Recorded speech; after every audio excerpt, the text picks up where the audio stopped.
Salut, c'est Adam, bienvenue dans cette nouvelle vidéo. Et dans cette nouvelle vidéo, je vais te partager avec toi les raisons pour lesquelles tu ne fais pas de vente aujourd'hui avec ton store e-commerce, pourquoi tu génères pas d'argent, pourquoi tu n'as pas de clients, pourquoi finalement tu fais tout ce qu'il faut pour vouloir vivre de ton business en ligne et finalement rien ne marche. C'est-à-dire que tu mets de l'argent dans la publicité, tu te formes auprès des meilleurs formateurs et malgré tout, tu fais tout ce qu'il faut et ça fonctionne pas.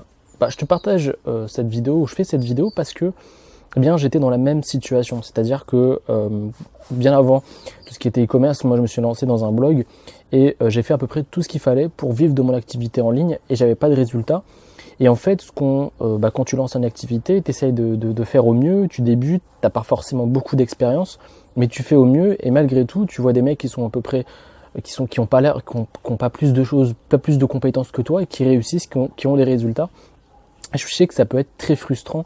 Et donc dans cette vidéo, ce que je voulais te partager, c'est que il y a des choses importantes que tu dois mettre en place, que ce soit dans ta boutique e-commerce notamment, pour avoir des résultats, pour que les gens achètent tes produits plus facilement, qu'ils aient plus confiance en toi et que surtout tu puisses vivre de ton activité. Donc dans cette vidéo, je vais te partager point par point qu'est-ce que tu dois mettre en place là où peut-être tu as des blocages, peut-être que tu as des choses qui t'empêchent de réussir, qui t'empêchent d'avoir des ventes finalement et notamment on va parler plein de choses qui vont te permettre peut-être de débloquer cette situation pour que tu commences à engranger des revenus et à vivre de ton activité. Le premier point, c'est que peut-être que ta boutique n'est pas adaptée, c'est-à-dire que peut-être que la qualité de ton site, les images, la description de tes produits, les fautes d'orthographe, en fait il faut donner confiance au prochain client ou au client qui va acheter ton produit pour qu'il ait envie de sortir sa carte bleue et acheter le produit en question. Et bien souvent, quand tu arrives sur des sites e-commerce ou par exemple quand on me demande mon avis sur un site, j'ai l'impression de voir un énième site de vente de produits sur internet, de produits d'e-commerce, et surtout j'ai l'impression que c'est un site de contrefaçon. Et aujourd'hui, comme je te le dis souvent, les gens ont le choix, c'est-à-dire qu'ils peuvent acheter chez toi, mais ils peuvent bien acheter chez ton concurrent ou même encore chez Amazon. Donc il faut donner la raison valable de pourquoi la personne doit acheter chez toi, et surtout tu dois travailler.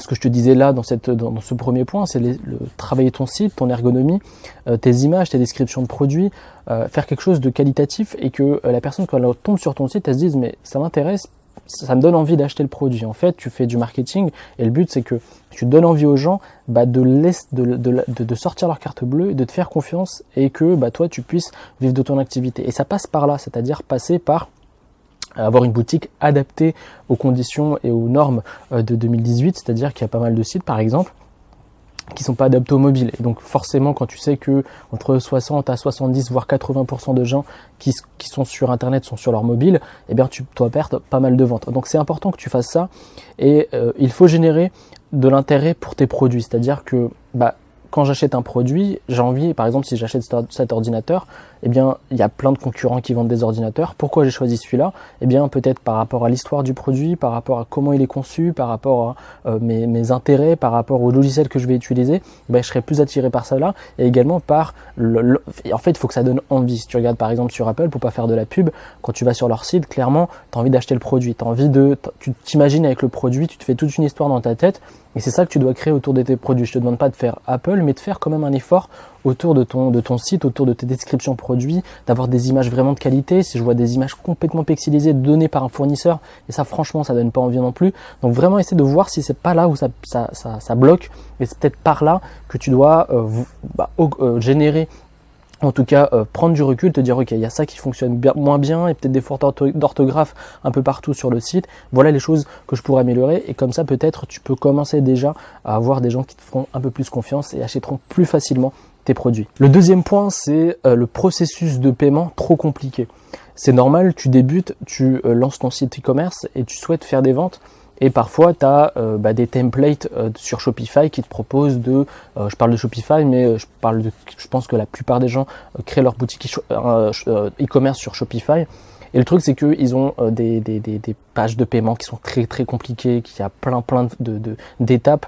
Et ça, c'est un réel frein à l'achat. C'est-à-dire que c'est comme si tu allais chez, dans un centre commercial et tu avais 3 ou 4 étapes avant de payer. Et ça, franchement, personnellement, déjà rien que quand tu as une queue, t'évites t'as la flemme de faire la queue et parfois tu vas dans des sections où c'est automatique, tu vois. Le truc, c'est que vraiment sur internet, les gens ils ont pas le temps, c'est-à-dire qu'ils scrollent très rapidement. Et si tu leur proposes une page de paiement qui est pas adaptée, qui est vraiment pas aux normes, crois-moi que tu perds de l'argent et énormément d'argent. Donc le but, par exemple, je t'en parle souvent et je prends cet exemple comme quelque chose d'important, c'est que j'ai fait plus de 30% de chiffre d'affaires avec mon business le jour où je suis passé de PayPal à Stripe. Stripe, c'est un moyen de paiement qui est ultra sophistiqué, qui est aux normes, qui est adapté au mobile et également au niveau ergonomique, c'est quelque chose qui a rien à voir avec PayPal, où PayPal, en fait, leur but, c'est de capturer des clients et non pas de proposer des ventes de produits. C'est très bien quand tu débutes PayPal, mais très rapidement, je te conseille de tourner vers Stripe, par exemple, pour multiplier tes ventes et avoir quelque chose d'adapté pour la conversion de tes clients, de visiteurs en clients. Qu'est-ce que je veux dire par limiter les étapes pour acheter ton produit? Par exemple, je vois des pages de paiement ultra longues où on demande limite le nom de famille, le nom de la mère, le nom du père. Ça, on en a rien à faire en fait. Ce qu'on veut, c'est le nom, le prénom, l'email pour envoyer le produit, au cas où le téléphone et l'adresse postale pour envoyer le produit. Mais c'est aussi simple que ça. Ensuite, tu demandes le code pour la personne puisse laisser ses coordonnées bancaires. Et ensuite, c'est aussi simple. La personne clique sur valider et a son produit. Pas besoin de faire des longues pages de paiement ou des pages de paiement en plusieurs fois. Ça vraiment, c'est ce que je te disais au préalable, ça casse le rythme et ça casse l'envie d'acheter le produit. Le troisième point et une des raisons pour laquelle les gens peut-être n'achètent pas de produits sur ton site, c'est les frais d'expédition cachés. C'est-à-dire que moi, j'achète un produit et personnellement, j'ai envie de savoir si je vais payer les frais d'expédition ou pas. Et bien souvent, je parle de mon expérience perso, des fois, j'achète pas de produits sur des sites où je connais pas leur marque, où j'ai un petit doute, parce que je me dis, il y a peut-être un truc derrière. Et moi, je pense sincèrement que tu dois être totalement transparent. Si c'est 15 € le frais d'expédition, tu mets 15 € le frais d'expédition. Mais crois-moi que tu perds pas mal d'argent dans ces frais d'expédition si tu les mets pas en avant. Tous ces frais cachés que tu ne mets pas en avant, eh bien, tu vas le retrouver. Et je pense que sincèrement, déjà, tu vas avoir un service client les gens vont se plaindre énormément. Et ça, je te promets que tu vas perdre énormément de temps à gérer le service client. Et également au préalable, ce que je te conseille, c'est de vraiment mettre tout en avant et d'être totalement transparent, que ce soit pour les frais d'expédition, le produit, la description du produit, d'être vraiment sincère parce que ça va être positif pour ton entreprise, ça va être positif pour toi parce que tu auras moins de galères, peut-être un tout petit peu moins de ventes, mais au moins des ventes de qualité où des gens sont avertis par rapport aux frais d'expédition. Tu dois savoir que les principales abandons de panier sont causés par les frais d'expédition. Donc à toi de voir comment tu peux optimiser le truc, mais c'est important que tu comprennes ça. Et comme je te l'ai dit, de le mettre quand même en avant, même si c'est un tout petit peu cher. Ce que tu peux faire, c'est ajouter un plugin, si tu ne sais pas faire, sur Shopify, qui te permet de calculer les différents frais d'expédition. Par exemple, la personne a pris 3 produits, ça met le nombre de frais que la personne va pouvoir payer pour recevoir les différents produits. Ça, c'est super important et c'est très simple à mettre en place. Le 4e point, c'est l'ergonomie de ton site et peut-être dépassée. Comme je te le disais au préalable, il y a pas mal de gens qui se lancent pour gagner de l'argent à travers un site e-commerce et malheureusement ne sont pas très avertis, ne connaissent pas très bien tout ce qui est SEO, l'ergonomie d'un site web, etc. Et comme je te le disais au départ, plus de 80% des gens qui sont sur le web utilisent leur mobile pour naviguer. Et donc si tu as un site qui n'est pas adapté au mobile, eh bien forcément tu perds énormément de ventes. Et donc à toi d'adapter tes boutons, tes images, tes descriptions, tout ce qui est, je pense aujourd'hui il y a pas mal de templates qui sont faits pour le mobile, mais parfois il y a pas mal de choses qui sautent. Par exemple, si la page de commande n'est pas adaptée au mobile, crois-moi que tu vas perdre énormément de clients. Donc c'est important que tu prennes la tête à vraiment regarder toutes les étapes de ton site sur ton site web pour voir si ça passe bien. Peut-être que les boutons ne sont pas adaptés, peut-être les réduire ou faire en sorte qu'en gros le plaisir de naviguer sur ton site soit aussi agréable sur ordinateur ou sur mobile, parce que moi je le constate encore aujourd'hui.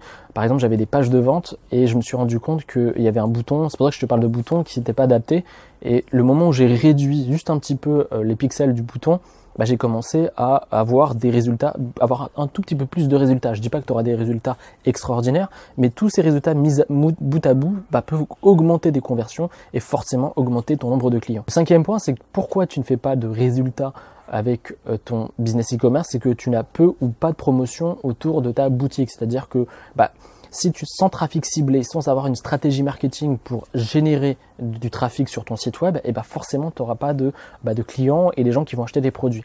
Donc tu as plusieurs stratégies. Toutes les stratégies qui fonctionnent, notamment pour les ventes de produits d'information, peuvent très bien fonctionner pour un site e-commerce. Tu peux faire du SEO, tu peux faire du trafic payant, avoir du trafic payant à travers Facebook, Instagram, Google AdWords, ou même encore YouTube, en faisant, par exemple, en mettant un produit en avant sur ta chaîne YouTube. Tu peux faire pas mal de choses qui vont permettre de faire découvrir ton produit. Tu peux faire un article invité, tu peux faire une interview, tu peux faire pas mal de choses pour mettre en avant ton produit. À toi d'avoir une stratégie marketing. Le truc, c'est que aujourd'hui, l'Eldorado du e-commerce donne envie aux gens de se lancer. Donc, il y a énormément de gens qui se lancent et forcément, il y a beaucoup d'échecs. Et le truc, c'est que parmi tous ces échecs-là, moi, j'essaie de rattraper des gens et de leur dire, voilà, peut-être que tu as une bonne boutique, peut-être que tu as une bonne idée. Et en fait, ce qui te manque, c'est peut-être juste une stratégie marketing qui va te permettre de vendre tes produits. Et donc, les stratégies marketing, à toi de te former ou même encore de regarder des vidéos sur ma chaîne YouTube qui vont te permettre de trouver une stratégie qui te convient. Par exemple, il y a des gens qui sont plus attirés sur le SEO ou encore sur la publicité, qui sont beaucoup plus à l'aise sur la publicité. Donc à toi de trouver la stratégie. Peut-être que tu peux combiner plusieurs stratégies et je pense que c'est la meilleure solution. Avoir du trafic organique à travers Google, encore avoir une publicité YouTube ou Facebook qui te permet d'avoir des clients d'une autre manière, mais essayer d'avoir grappillé un peu partout et comme ça va te générer du trafic sur ton site et forcément des clients. Tu n'as pas besoin d'énormément de visiteurs sur ton site web. Peut-être que 500, 600, 700 visiteurs par jour te permet déjà d'engranger des revenus régulièrement à travers ta boutique. Donc c'est à toi d'avoir une stratégie, à toi d'y réfléchir, à toi de te former, mais ça peut être une des raisons pour laquelle tu ne fais pas de vente avec ta boutique. Le 6e point, c'est peut-être le mauvais choix du prix de ton ou de tes produits. C'est-à-dire qu'un prix, ça se travaille en fait. Tu vas mettre un prix défini sur ta boutique.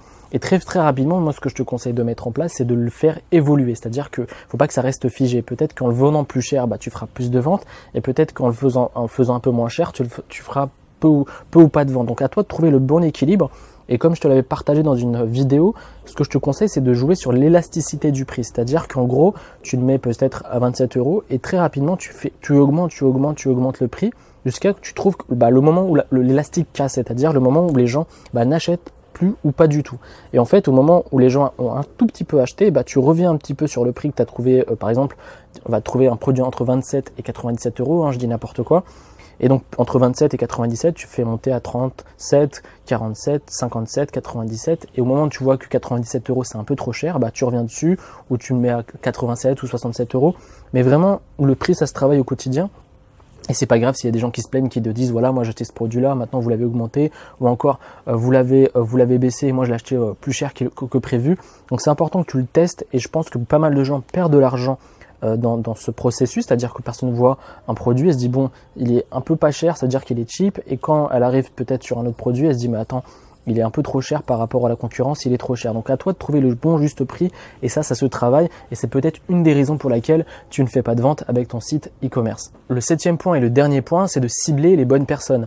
C'est-à-dire qu'il est bien beau d'avoir des stratégies marketing, il est bien beau de mettre de la publicité, les choses que je te conseillais au préalable, mais il faut que tu comprennes ta niche, il faut que tu comprennes tes clients et ça se travaille. C'est-à-dire qu'il est bien beau de dépenser des milliers d'euros sur une publicité, si ça convertit pas et si les gens n'achètent pas le produit ou ne sont pas intéressés par ton produit, c'est que tu ne connais pas la cible. Et la cible, tu peux la connaître à travers de milliards de façons, à travers les groupes Facebook, à travers juste Internet et Google. Tu tapes le nom de ta thématique et tu tapes forum par exemple et tu essaies de t'imprégner de ton marché, essayer de comprendre leurs frustrations et leurs besoins. Si la personne achète un produit, c'est qu'elle a un besoin et qu'elle veut le résoudre. Et donc ton produit est là pour le résoudre. Donc c'est important que tu comprennes ta niche et ça m'a changé la vie. Personnellement, dans tous les business, quand tu te lances, il est important de comprendre son secteur, comprendre son audience pour mieux adapter tes produits, mieux adapter par exemple tes pages de vente, tes produits, etc.